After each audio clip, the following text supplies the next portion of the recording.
پیارے ساتھیوں، آج ہم لوگ سابقہ اور لاحقہ پر گفتگو کریں گے۔ سابقہ کو انگریزی میں پریفکس کہا جاتا ہے اور لاحقہ کو سفکس کہا جاتا ہے۔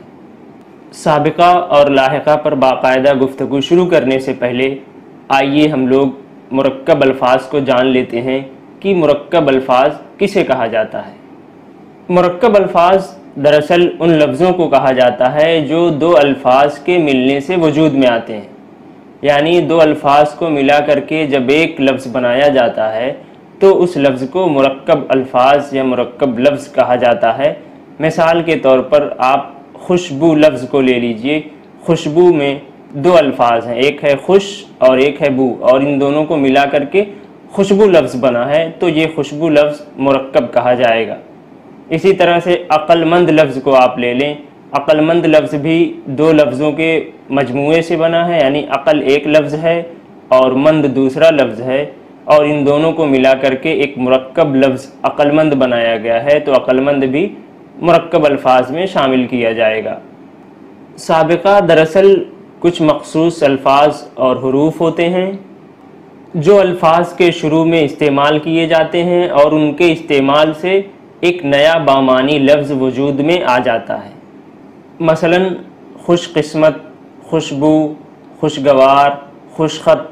اب آپ دیکھیں کہ یہ مرکب لفظ ہیں، ان میں دو لفظوں کو ملا کر کے ایک لفظ بنایا گیا ہے اور خوش کا اضافہ شروع میں کیا گیا۔ قسمت سے پہلے خوش لفظ کا اضافہ کر دیا گیا، اسی طرح سے گوار سے پہلے خوش لفظ کا اضافہ کر دیا گیا، اسی طرح سے خط سے پہلے خوش لفظ کا اضافہ کر دیا گیا۔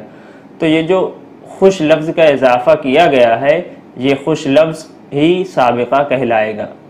لاحقہ ان مخصوص الفاظ یا حروف کو کہا جاتا ہے جن کا اضافہ کسی لفظ کے آخر میں کیا جائے اور ان کے اضافے سے ایک نیا بامعنی مرکب لفظ وجود میں آئے۔ یعنی سابقہ میں ہم خاص لفظ کا اضافہ یا خاص حرف کا اضافہ شروع میں کرتے ہیں، اور لاحقہ میں ہم لوگ ایک خاص لفظ یا خاص حرف کا اضافہ آخر میں کرتے ہیں۔ مثلا عقل مند، صحت مند، فکر مند۔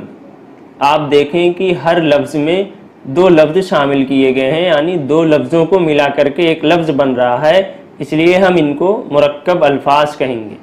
اور آخر میں ایک خاص لفظ، ایک خاص حرف کا اضافہ کیا جا رہا ہے، مند مند بڑھایا جا رہا ہے، تو یہ جو آخر میں مند آ رہا ہے اسی کو ہم لاحقہ کہیں گے۔